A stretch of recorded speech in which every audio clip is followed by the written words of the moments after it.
We spoke about Ange Postecoglou in the main Football Ramble show earlier.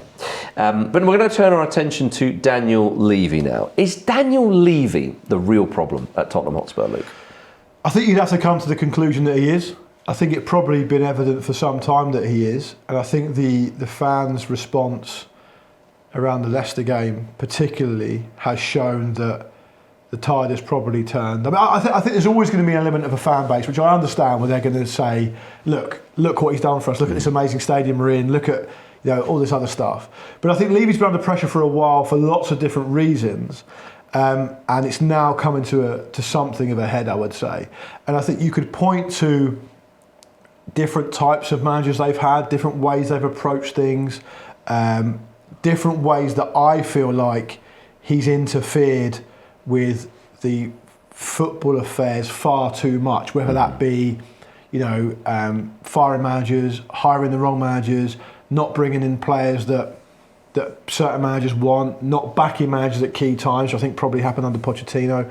And as I've said on the show a couple of times now, I feel like he should be someone who should be able to get himself out of his own way and be able to say, I want my legacy to be this amazing stadium. I've run the club so well off the pitch. We're great. The stadium's amazing. We had to tighten our belt to do this, that, and the other. But now we've done that, and we're here now. And it's now time for someone else to come along to look after the football affairs in a much more successful fashion. And what I actually find particularly interesting, the argument around Levy and Spurs is framed, is the section of the fan base that are still supportive of him seem to be supportive of him because they don't want some murderous regime to come in to replace them. And it seems to be framed in a way which is, it's Levy or it's a new ownership entirely, or that's it. When that doesn't actually necessarily have to be true. I mean, Daniel Levy's paid himself as the highest paid chairman in the Premier League by some distance for a while now. It's clear that results on the pitch have not been commensurate with what he's been able to pay himself. They've not achieved it anywhere near enough on the pitch. He could just step aside. I mean, big corporations, big companies, they hire leadership structures all the time. There's nothing to suggest that Levy couldn't maintain his stake in the business and the ownership side of it and have a different person running it. He's just chosen to not do that. I've always seen with Sir Jim Ratcliffe at Manchester United.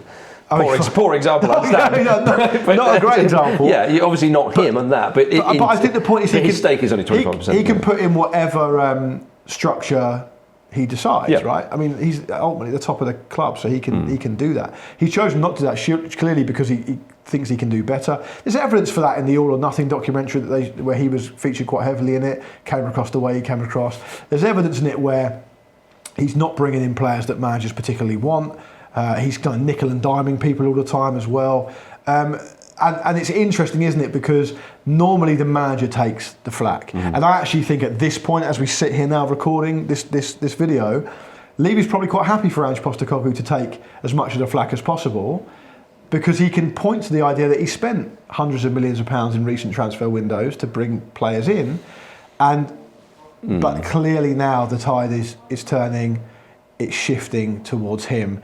It'll be really interesting to see how this plays out, to see what happens, for so many different reasons. Do Spurs bring home the League Cup? Even if they do, would that be enough? Does that spare Ange? Will he be around long enough to do that? Or will they fire a manager for the second time in succession when they've got to a cup final, before the cup final itself? Will they even get to the cup final? There's so much interesting chat around Spurs. The original question was about Levy.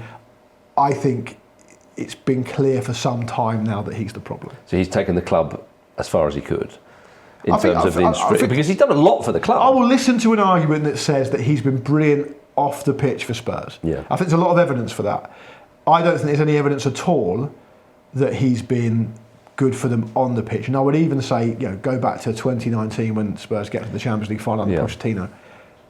Has Levy played a role in that, or has it happened in spite of him? Well, I mean, the Spurs fans still talk about that, don't they? That he never then backed Pochettino. Afterwards, exactly. And then you have different managers, from Mourinho to Conte, obviously Nuno Espirito Santo. Seems odd to think of him in there as well, just to mention a few.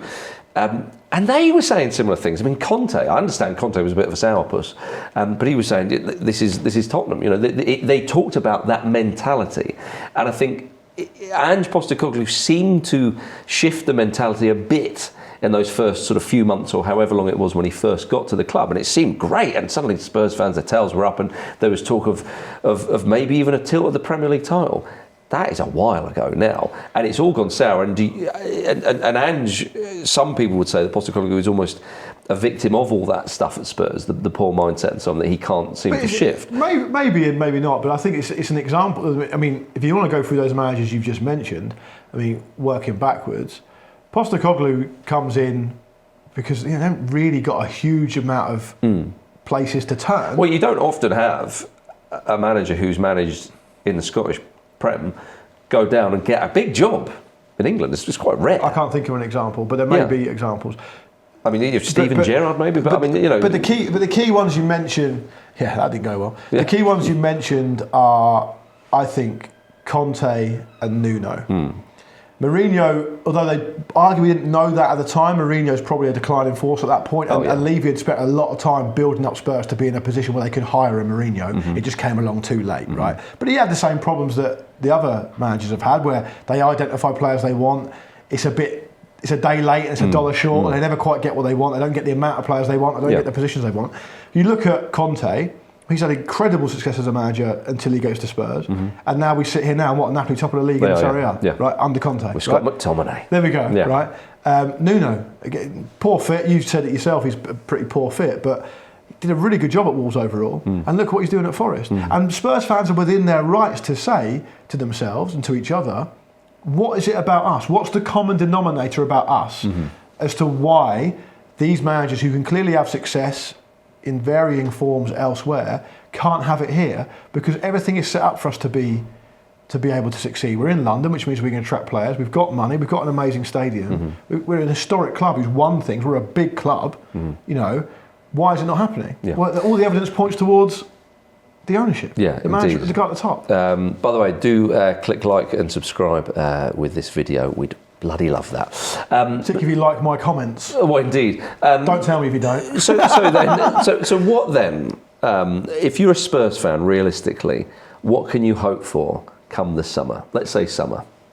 I think it's a really big inflection point for them right here, right now, because I don't see how whichever direction they turn in has a positive outcome. Because by the time they decide whether to keep Postecoglou or not, the transfer window is going to be closed, right?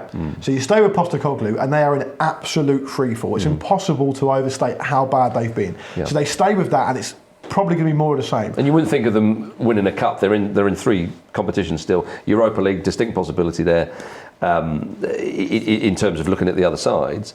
But actually, in reality, for this side to lift themselves, they've got to close out a game against Liverpool at Anfield. Liverpool, the best team in the country, so they may do that, they may not. They've had success in that competition up to and including the final before. They've not had success in the final itself, but they've done that, and they've also beaten teams that are better than them this season in the League Cup. So it's possible, right? The Europa League doesn't get going to the semi-final, so you need to get yourself to a position where you're in that hat for the semi-final. And given the financial,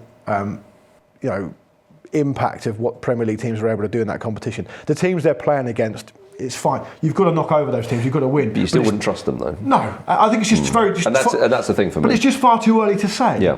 And then with the Premier League, like I said, it's free fall. And to reiterate what we perhaps slightly touched on the main show, which people should also subscribe to, you said to me, and I know I keep mentioning it, but it's a really important point, I think, to talk about. Maybe you can justify it, or maybe you can't. Who knows? Give me a chance. You said another manager could do a better job than Postecoglou at Spurs at the moment. And the question back is just who? Who are they going to get? Well, when I say another manager, what I'm saying is, at the moment, I feel Postecoglou is in such a low ebb. His training methods are now in question because of the injuries. He's not changing anything. His stubbornness is a stick to beat him with, clearly, in the media and with the fans. You could get another manager in who isn't like that, who's they get some players back from injury, it refreshes the side. There's talk now of some of the players not happy with Postecoglou. All I'm saying is another manager brings a different energy and a different vibe. Sure. That's it. In terms of tactics, and that's fair enough, but it doesn't solve answer the proper question, which is, even if that does happen, yes, what happens next? Well, and the short answer to your question at the start of this video is, ultimately, the responsibility should always come from the very top. If you want to be a chairman that runs a big Premier League club and pays yourself £6 million a year, the buck stops with you. The responsibility stops with you. You've hired all these people, and one way or another, in a short amount of time in Nuno's case, or a slightly longer amount of time in some of these other managers' cases, it's never ended in what you constitute to be success, because you put out programme notes, you issue statements saying, we need to win trophies, and you've never been able to do it. So ultimately, of course, the buck stops with you. It's ultimately your responsibility. And the fact that it's taken Spurs fans perhaps a little bit longer than maybe it should have to focus their ire on this ownership in a consistent and coherent way is a slightly different point. The fact is, it stops with him, because as soon as Postecoglou goes, whether it's tomorrow or at the end of the season, the whole cycle continues. This 18-month treadmill cycle they're on continues until something changes at the top.